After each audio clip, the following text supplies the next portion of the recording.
ఒకవైపు నిన్న ముఖ్యమంత్రితో ఆర్టీసీకి సంబంధించిన కీలక నిర్ణయాలైతే జరిగాయి. మరోవైపు డీఎస్సీకి సంబంధించిన ఇష్యూ కూడా నడుస్తున్న నేపథ్యంలో రవాణా అండ్ స్పోర్ట్స్ మినిస్టర్ ప్రస్తుతం మనతో ఉన్నారు. మాట్లాడే ప్రయత్నం అయితే చేద్దాం.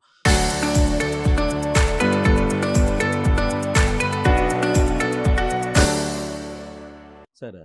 నిన్న ముఖ్యమంత్రి దగ్గర కొంత సీరియస్ డిస్కషన్ అయితే జరిగింది. అయితే ప్రతిపక్షాలు ఒక మాట చెప్తున్నాయి. ఆర్టీసీని పూర్తిగా ప్రైవేట్ పరం చేస్తున్నారు అనే చర్చ జరుగుతుంది. నిజమేనా? సార్ మొట్టమొదటిగా కార్మికులకు, ఆంధ్ర రాష్ట్ర ప్రజలకు ఒకటి చెప్పబోతున్నాం సార్. ఆర్టీసీ అనేది ఏదో ఆషామాషి చిన్న సంస్థ కాదు. ఆర్టీసీకి సుమారుగా 30,000 కోట్ల రూపాయల నికర ఆస్తులున్నాయి. ఏదో చిన్న సంస్థ కట్టు ఆర్టీసీని తీసుకొని పోయి ప్రైవేట్ చేయడం అనేది ఇట్లాంటివన్నీ జరగవు. ఎందుకంటే ఎప్పటినుంచో ఆర్టీసీకి సంబంధించి కొన్ని సిస్టమ్స్ను ప్రైవేట్ చేతికిచ్చి నడిపించడం జరుగుతూ వచ్చింది. దానిలో భాగంలోనే గతంలో కొన్ని ఆర్టీసీకి సంబంధించిన ఆస్తులను పీపీపీ మోడల్లో డెవలప్ చేశాం. హైర్ బస్సుల సిస్టమ్ తీసుకొని వచ్చాం. సుమారుగా 1100 హైర్ బస్సులను ప్రైవేట్ సెక్టర్లో ఇచ్చి నడిపిస్తూ వచ్చాం. ఈ రోజుకి కూడా ఏపీఎస్ఆర్టీసీకి సంబంధించి కొత్తగా రాబోయే ఈ బస్సులను కూడా జీసీసీ మోడల్లో, కాంట్రాక్ట్ మోడల్లో తీసుకొని వస్తామని చెప్పాము. అది కూడా ఎందుకు చెప్పామంటే ఈరోజు ఆర్టీసీ ఉన్న పరిస్థితి, ఇక్కడ వస్తున్న లాభాలు శ్రీశక్తి ఓ పక్కన ఇంప్లిమెంట్ చేస్తుంది ప్రభుత్వం. అంతే తప్పక ఎక్కడా ఆర్టీసీ యొక్క మనుగడకు డోకా లేదు. ఆర్టీసీని ఎప్పటికీ ప్రైవేట్ పరం చేయబోము. ఇప్పుడు మీరు శ్రీశక్తి కిందనే ప్రభుత్వం మీద దాదాపుగా నెలకి 200 కోట్ల రూపాయలు అదనపు ఖర్చు పడుతోంది. ప్రభుత్వం ఆర్టీసీకి రూ.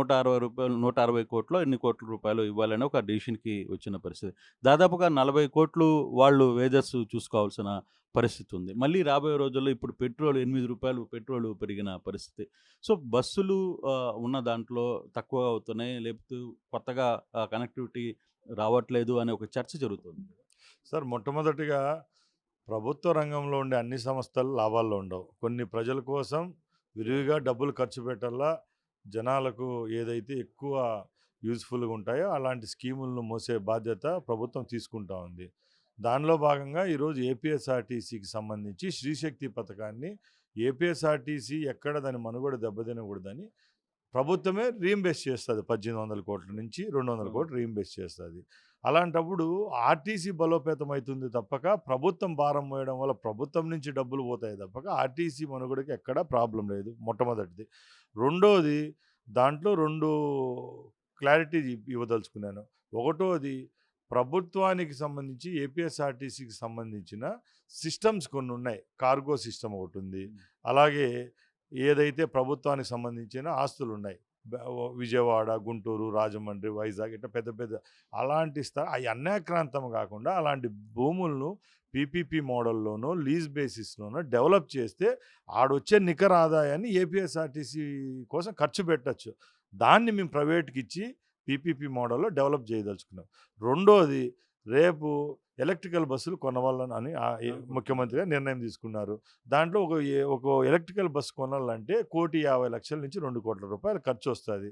అలాంటప్పుడు గతంలో ఏ విధంగా హైర్ బస్ సిస్టమ్ తీసుకొని వచ్చామో ఈరోజు జీసీసీ మోడల్ అనే మోడల్లో ఎవరైతే ఏపీఎస్ఆర్టీసీకి సంబంధించి మేము అడిగిన రేటుకు, కిలోమీటర్కు మేము ఇచ్చిన రేటుకు ఆయన ఆపరేట్ చేస్తానంటే ఆ రేట్లో మేము బస్సులు తిప్పమని వాళ్ళ కాంట్రాక్ట్ ఇస్తాం. 1000 బస్సులో, 2000 బస్సులో. దానికి సంబంధించి ఆ బస్సుకు సంబంధించిన మెయింటెనెన్స్, దానికి సంబంధించిన డీజిల్, దానికి సంబంధించిన డ్రైవరు అన్నీ ఆయనే మోసుకుంటాడు. దాంట్లో ఉండే కండక్టర్ మాత్రము ఏపీఎస్ఆర్టీసీకి వాడు సంబంధించినోడు ఉంటాడు. అప్పుడు అనుగుణంగా ప్రజలకు మంచి సేవలు అందించేదానికి దోహదపడు. ఇప్పుడు ఫర్ ఎగ్జాంపుల్ సార్, ఇప్పుడు మనం తిరుపతి తీసుకుందాం. తిరుపతిలో 100 బస్సులు ఎలక్ట్రికల్ బస్సులు ఉన్నాయి. ఒక 50 బస్సులు తిరుమలకి వెళ్తే మిగతా 50 బస్సులు కడప, నెల్లూరు, మదనపల్లి తిరుగుతున్న పరిస్థితి. కానీ అంతకంటే ఎక్కువ ఎందుకు రావట్లేదు? మీరేమో ఎలక్ట్రికల్ బస్సులకి వెళ్ళిపోవాలి అని చెప్తున్నారు. కానీ వచ్చేదానికేమో ఇది ఇప్పుడు కాదుగా, 2 సంవత్సరాల క్రితం నుంచి కూడా ఈ చర్చ నడుస్తూ ఉంది. అది ఎందువల్ల డ్రాప్ అవుతుంది? ఎందువల్ల ఎక్కువగా వాళ్ళు ఇంట్రెస్ట్ చూపించట్లేదు? సార్ మొట్టమొదటగా నేను క్లారిటీగా చెప్తున్నా, ఇప్పుడు ఈవీ యుగం అనేది ప్రపంచవ్యాప్తంగా విస్తరిస్తూ ఉంది. ఇంతవరకు మౌలిక వసతుల కల్పనలో కొంచెం వెనుకబడి ఉన్నాం. ఇప్పుడు నెంబర్ ఆఫ్ కంపెనీస్ వచ్చి బస్ బిల్డింగ్లో ఈవీ సైడ్ వచ్చేసాయి. ఈరోజు ఇండియాలోనే సుమారు 16-17 కంపెనీలు ఈవీ ప్రొవైడ్ చేస్తున్నాయి. ఇప్పుడు కేంద్ర ప్రభుత్వం కూడా కొన్ని ఇన్సెంటివ్స్ ఇస్తూ ఉంది. ఇప్పుడు ఈ పీఎం ఈ బస్ అని ఒక స్కీమ్ తెచ్చారు. దాంట్లో 750 బస్సులు మాకు ఇవ్వడం జరిగింది. దాంట్లో 65-70 రూపాయలు ఒక కిలోమీటర్ ఖర్చు అవుతా అంటే కేంద్ర ప్రభుత్వం 25 రూపాయలు చెల్లిస్తూ ఉంది. ఇలాంటి స్కీములు వచ్చినప్పుడే రాష్ట్రానికి కూడా అదనపు భారం పడకుండా కేంద్రం యొక్క సహాయ సహకారాలతో నడుస్తాయి. ఇలాంటి స్కీమ్స్ అన్నీ వచ్చినప్పుడు ఆటోమేటిక్గా బస్సుల శాతం కూడా పెంచడం జరుగుతుంది. ఇప్పుడైతే క్లియర్ గైడ్లైన్స్ అయితే ఏపీ గవర్నమెంట్ ఫ్రేమ్ చేసిందండి. రేపు రాబోయే కాలంలో వచ్చే 1.5 ఇయర్‌లో మా టార్గెట్ 3000 బస్సులు. 3000 బస్సులు కూడా క్లియర్‌గా చెప్తున్నా. అంటే అదే మీరు బీపీపీయూలోకి ఎందుకు పోవాలి? ఆర్టీసీని నిర్వహించండి. ఆర్టీసీ ద్వారా ఉంటే ఆర్టీసీకి కంట్రోల్ ఉంటుంది. లేదనుకుంటే ప్రైవేట్ బస్సులు వెళ్ళిపోయిన తర్వాత ఇప్పుడు ఎగ్జాంపుల్ అలిపిరి ఏదైతే సంఘటన ఉందో, అలిపిరిలో ఉన్న బస్సులు ఎప్పుడొస్తాయో తెలీదు. ఎప్పుడు ట్రాక్‌లో పెడతాడో తెలీదు. వాడిని మేము పూర్తిగా మా అజమాయిషీ లేదు. కంట్రోల్ అంతా కూడా ప్రైవేట్ పరంగానే ఉంది అనేది కార్మిక సంఘాలే చెప్తున్నాయి. వాళ్ళేం వ్యతిరేకించడంలే. బట్ కంట్రోల్ మాది మిస్ అయిపోతుంది. కంప్లీట్‌గా ఆర్టీసీ మిస్ అయిపోతుంది అనేది వాళ్ళ భావన. ప్రైవేట్ పరం అయిపోతుంది పూర్తిగా కూడా. ఇప్పుడు వచ్చిన 3000 బస్సులైనా సరే ఎక్కడికక్కడ స్టాపుల్లో పెట్టిన తర్వాత వాడు ఒకసారి ఒక ట్రిప్ పోయి వచ్చిన తర్వాత 250 కిలోమీటర్ల కంటే ఇవి ఎక్కువగా పోయే పరిస్థితి లేదు. దానికి కావాల్సిన ఇంజెక్షన్స్ కావాలి. తర్వాత దానికి కావాల్సిన ఏదైతే ఛార్జింగ్ కంట్రోల్స్ కావాలి. ఇవన్నీ కూడా అవసరమైన పరిస్థితులు ఉన్నాయి కాబట్టి అవి ఏర్పాటు చేయకుండానే ఇవి ముందుకు జరిగితే కొంత ఇబ్బంది కదా! మీకు కూడా ఇబ్బందే కదా! సార్ ఎప్పుడైనా కూడా ఇన్‌ఫ్రాస్ట్రక్చర్ ఎప్పుడైతే ఆ నీడ్ ఫుల్‌ఫిల్ చేయగలుగుతామో అప్పుడే బస్సులు రూట్‌పైకి వస్తాయి.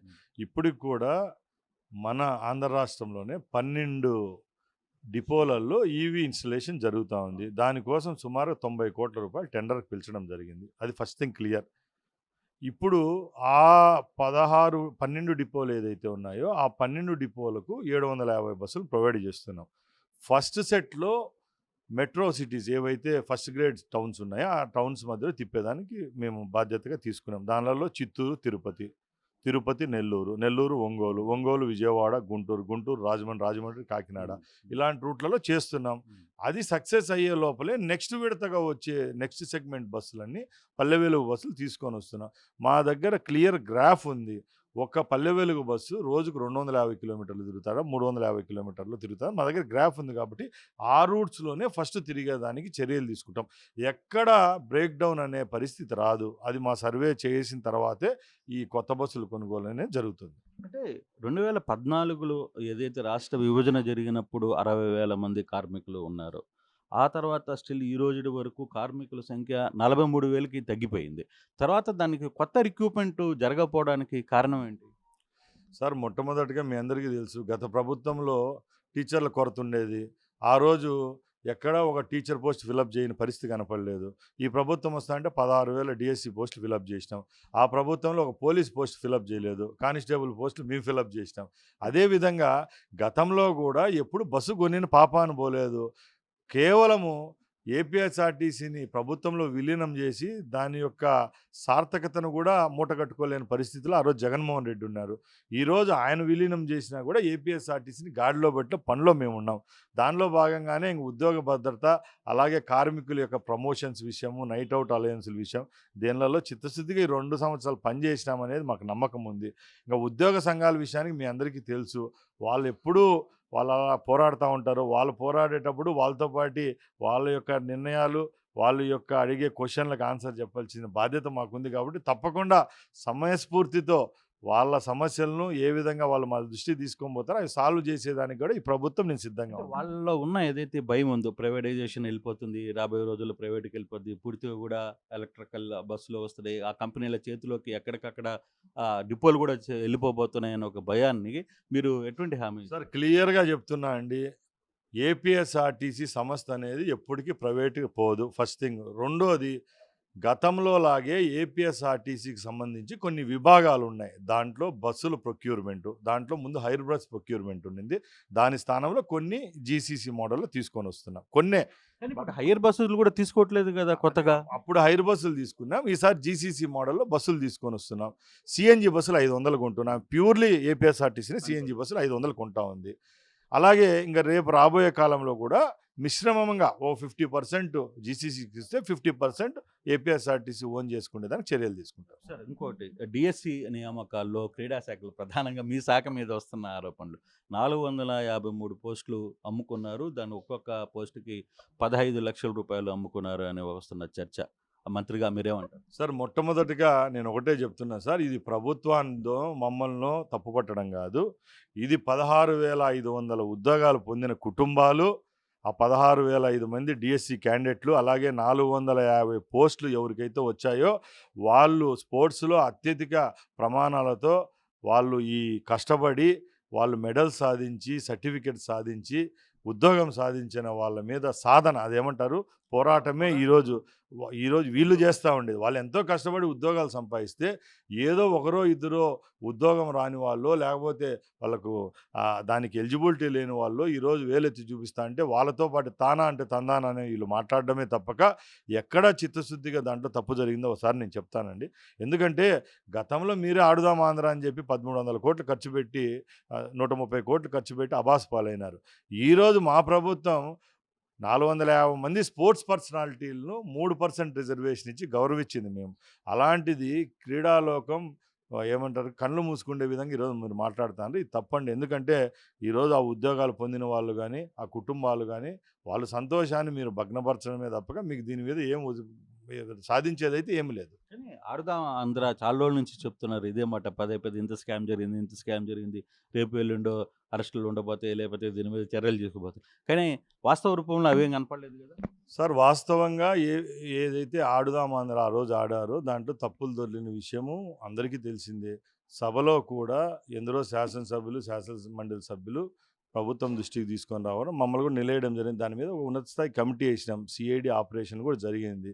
దాని రిపోర్టు విషయంలో కూడా క్లియర్గా ఆ రోజు ఎవరైతే అధికారులు ఉన్నారో ఎవరైతే పొలిటీషియన్స్ ఉన్నారో దాన్ని ఏ విధంగా డైవర్ట్ చేసి అనే దాని విషయంలో సమగ్రమైన నివేదిక అయితే రెడీగా ఉంది. త్వరలోనే జనాల దగ్గరికి వస్తుంది. ఇప్పుడు మేము ఒకటే అడుగుతున్నాం సార్, తప్పు చేసింది వాళ్ళకెందుకు ఉలుకుపాటు? ఎప్పుడో రోజు బయటకైతే రిజల్ట్ అయితే రాబోతుంది. ఇప్పుడు ఎన్నో కేసులు ఉన్నాయి. 16 సంవత్సరాలు రామ జన్మభూమి కేసు 20 ఏళ్ళు 30 ఏళ్ళు నడిచిన తర్వాత రిజల్ట్ వచ్చింది. చివరిగా న్యాయం గెలిచింది.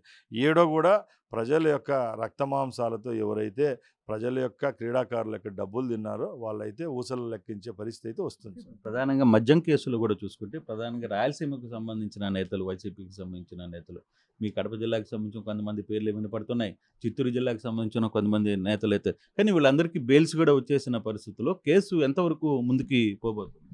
సార్, లిక్కర్ అనేది గత ప్రభుత్వంలో జరిగిన అతిపెద్ద స్కామ్లో లిక్కర్ స్కామ్ ఒకటి. దాంట్లో జగన్మోహన్ రెడ్డి కుటుంబ సభ్యులు, విజయసాయి రెడ్డి ఆ రోజు ఉన్నప్పుడు ఆయన మీద వచ్చింది. పెద్ద పెద్ద బడా వ్యాపారవేత్తలు ఎవరైతే వైసీపీకి అండదండగా ఉన్నారో వాళ్ళందరిది వచ్చింది. ఈరోజు కూడా కొన్ని మీడియా పేపర్లలో చూస్తే ఇది కేవలం ఆంధ్ర రాష్ట్రము భారతదేశానికే కాదు, ఇది ఆఫ్రికా ఖండాంతరాలు దాటిపోయింది ఈ స్కామ్. కాబట్టి దీని గురించి సమగ్రమైన నివేదిక సిబిఐ వాళ్ళ దగ్గర ఉంది. తప్పకుండా ఎవరైతే సేమ్ ఏ పాపానికైనా కూడా ఒక చివరి రోజు అనేది ఒకటి వస్తుంది. అది 100% ప్రజల డబ్బే కాబట్టి తప్పకుండా ఎవరైతే దోషులు ఉన్నారో వాళ్ళకి శిక్ష పడే రోజు ఉంటుంది. ఇది మంత్రి క్లియర్గా చెప్తున్నారు. ఆర్టీసీని అయితే ప్రైవేట్ పరం చేసే పరిస్థితి లేదు. కాకపోతే పీపీపీ మోడల్లో ఎలక్ట్రానిక్ బస్సులు మాత్రం తీసుకునే ప్రయత్నం చేస్తున్నాం అనేది మంత్రి చెప్తున్న పరిస్థితి. Water study.